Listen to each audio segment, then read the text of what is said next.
Hey, thanks for stopping by. My name is Tyler, and today we're going to talk about building subnets in AWS using Terraform. So, prerequisites, you should know how to build a VPC because your subnets will sit inside the VPC. But other than that, they're pretty easy to wrap your head around, and it's a pretty simple configuration. So, I'm going to go ahead and flip my camera over to my laptop, and we'll walk through it.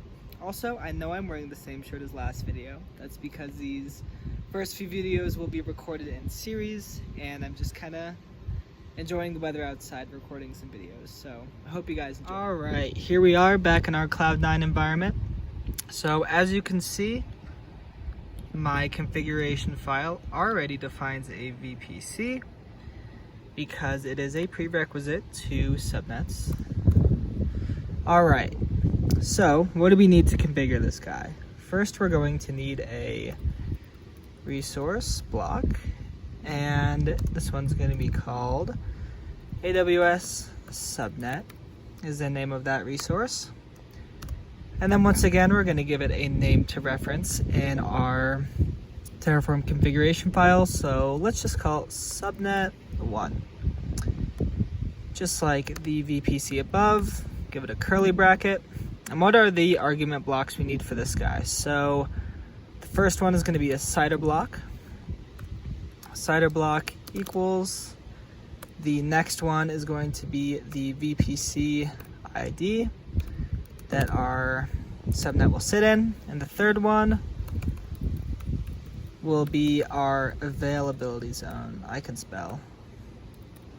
Availability zone. Did I spell that right? Hold on, guys. My spelling's really rough. Let's make sure.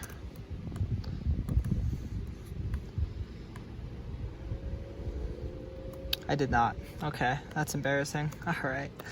Anyway, back to it. What is our CIDR block going to be? So, as you can see, our VPC is given a CIDR block of 10.0.0.0/16. So, our subnets will have to be within that block, so let's go ahead and try 10.0.1. Oh, I need my quotes. 10.0.1.0/24. That should do the job. And then our VPC ID. How are we going to carry over our VPC value? How are we going to get that ID? Well, lucky for us, Terraform does store it.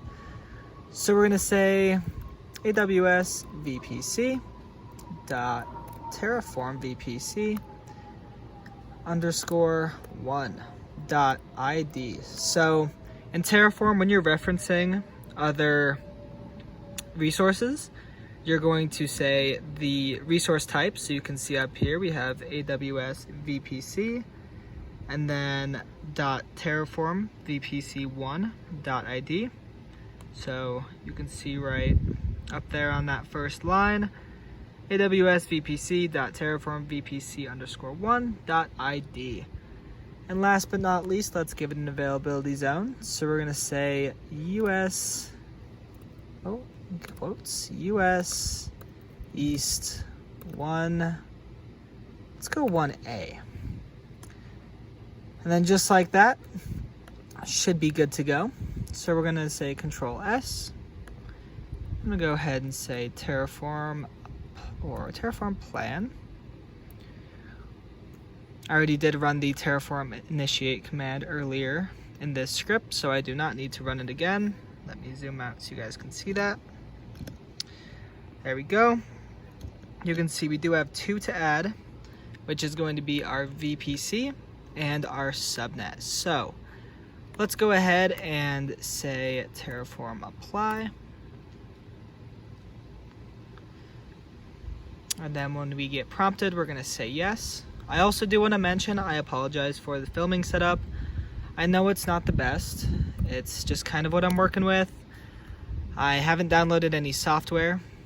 I just kind of enjoy making videos for you guys. At some point, I would like to kind of step it up a bit, but I do think it's fun to just kind of record what I'm learning and share it with you guys. So you can see our VPC and our subnet were both created. So let's go ahead and go into the console, and you can see if we refresh, we still have our VPC tagged Terraform VPC.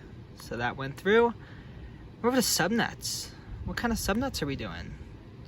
All right, look at that. So this top guy right here is going to be our Terraform subnet. You can tell because the CIDR is the same exact CIDR that we specified. So you can see we have 251 available addresses because it is a /24.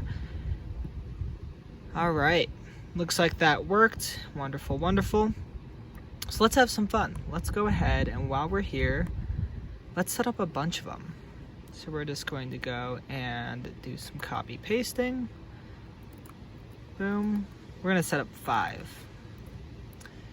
And we're going to go subnet 2. Let me zoom in just a little bit here. All right, so you can see we have subnet 1, and now we have subnet 2. And we can't use the same CIDR block because it will overlap, and AWS does not like that. But the only things we're going to change is the CIDR block and the availability zone, because I think having multiple availability zones will be fun. So on every single one of these, we're just changing a few characters, changing the name because you cannot repeat your resource names. You cannot repeat the same CIDR blocks, and then you can repeat availability zones, but that's no fun. So I C, D. All right. Oh, almost forgot that. Say subnet 5. Change this to a 5. And then we're going to say 1E for this last one. All right, and just like last time, we are going to go over here. And we're going to say Terraform apply. And it will tell us what it wants to apply. We can listen to some nice wind noise while we wait. Forward add, looks good. So we're gonna say yes. Look at that. And then if we go back to our subnets here and we refresh, you can see, let's see if we can filter it by 10.0. Actually, you can probably filter it by VPC. VPC equals, I think it was the top one. Yep, there we go. Perfect. So here are all of the subnets we just created. You can see we have 1 through 5. Let's zoom in a little bit here. You can see our CIDRs are the ones that we specified in our configuration.